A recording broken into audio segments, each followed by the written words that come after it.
Guys, real talk to ha? May pumuna kasi sa akin. Sabi niya, tinawag mo sarili mo content creator, pero yung suot mo, pambahay. Yung tipong may mantika pa ng ulam kahapon.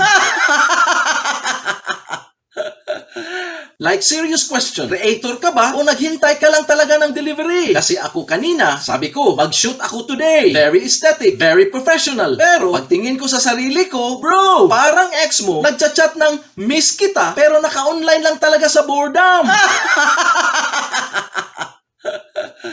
Pangtaas pang bahay, pambaba pang bahay, confidence pang bahay, pilit. Sabi ko pa, it's okay. Content is content. Yan din ang sabi ng ex mo. It's okay. Mahal kita. Pero may kausap namang iba.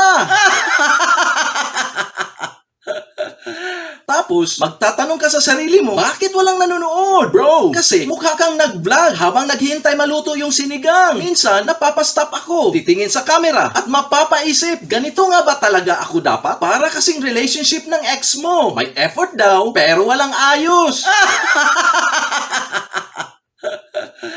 Pero, alam mo what? Sige lang, shoot pa rin, post pa rin. Kasi, kahit nakapambahay ka, okay lang yan. Hindi naman yan mag-matter kung ano ang suot mo. Pero mo kahit yung ex mo, hanggang ngayon, nakapambahay pa rin sa utak mo. Content is content, baby.